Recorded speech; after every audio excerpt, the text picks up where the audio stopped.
Hi, Jeremy Cordeaux in the Court of Public Opinion.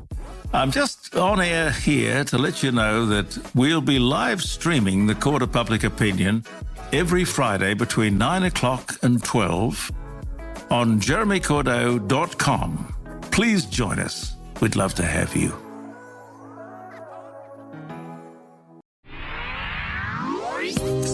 It's The In Show, Australia's only show dedicated to innovation from Adelaide, Australia and across the globe. Hello, it's David Grice and Troy Sincock. We are talking innovation once again this week, and we got some weird and wonderful stories for you, David. Just for me? No, for everyone. But you get to sit here and endure it also. Fantastic. Well, yeah, look, I think we're going in the world of space this week, aren't we? Yeah, black holes, as a kid I was fascinated by them, but it's actually a bit scary.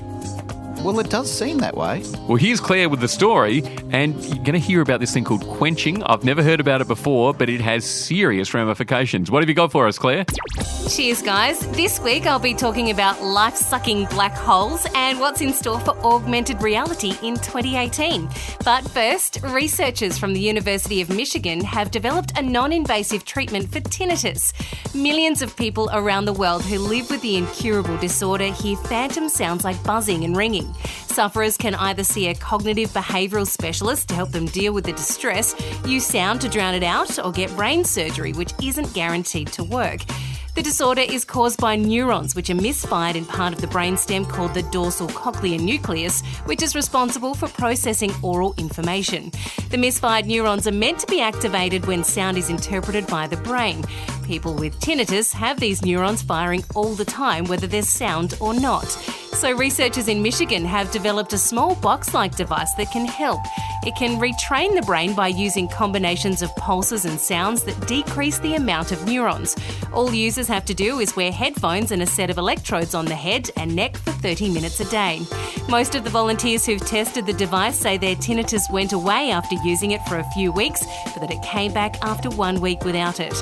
More testing will be conducted on people with different types of tinnitus in April.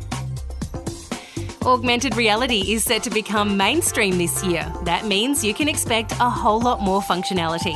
At the moment, most smartphones are primed to support AR, but we're just waiting for the interesting and super handy apps. There are apps available already, like one that helps you learn how to use a coffee machine. All you have to do is point your phone's camera at the machine and your screen will tell you what the different knobs do. It's a live walkthrough, not a tutorial. The app can even tell you if the water needs refilling or if the coffee capsule hasn't been inserted properly. But this is just the beginning.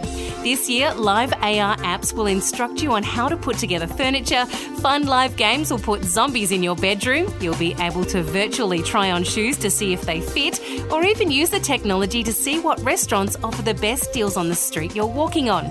Tech companies, including Facebook, Apple and Google, are all investing millions of dollars into the technology, so expect life to get a whole lot more interesting.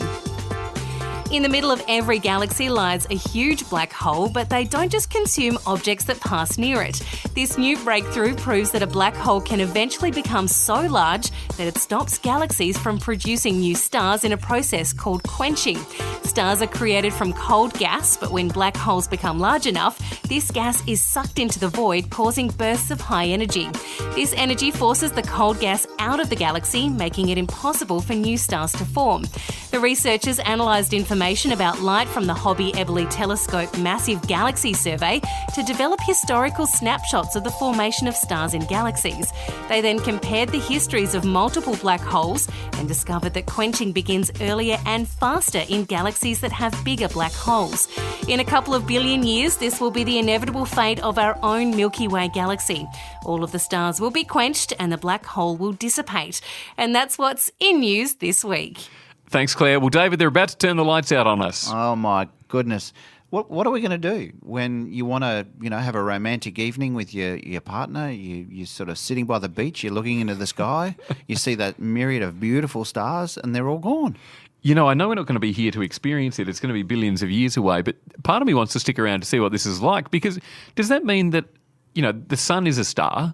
Does that mean that one day there's literally the lights are going to be turned out on us? Well, imagine that. You're sunbathing on the beach, gone. Gone. No sunsets. Serious. The implications of that. It really is kind of mind-boggling, isn't it? Well, because humans need sunlight. We need vitamin D. Does that mean the end of the human race? Is this going to be the thing that wipes us out? I thought it was going to be, Donald Trump dropping a nuclear bomb. And here it is, a black hole is going to just take away everything we've known and loved. Where's Sheldon Cooper when you need him? Exactly. For more innovation news, you can check out the InShow.online and subscribe to the InShow podcast on iTunes and rate us 5 stars if you like. Tomorrow, David, we are going to be speaking to an inspirational woman. I loved chatting to Wendy Perry, Managing Director of Workforce Blueprint. Yeah, she's incredible. And what she's doing not only locally here in South Australia, but around the world is just profound. Yeah, in all sorts of countries, from Indonesia, she was in Bhutan, the United States of America, Singapore. She's been all over the shop. Yeah, and just basically helping companies and organisations reinvent the way they plan for their workforce. Yeah, truly, you've got to hear this. She's taken a local business and made it like truly global. That's tomorrow on the InShow podcast. The InShow News. Subscribe to the InShow podcast on iTunes. A Dave and the Beanstalk production.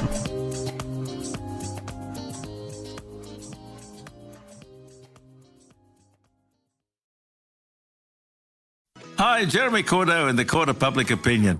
I'm just on air here to let you know that we'll be live streaming the Court of Public Opinion every Friday between 9 o'clock and 12 on jeremycordeaux.com. Please join us. We'd love to have you.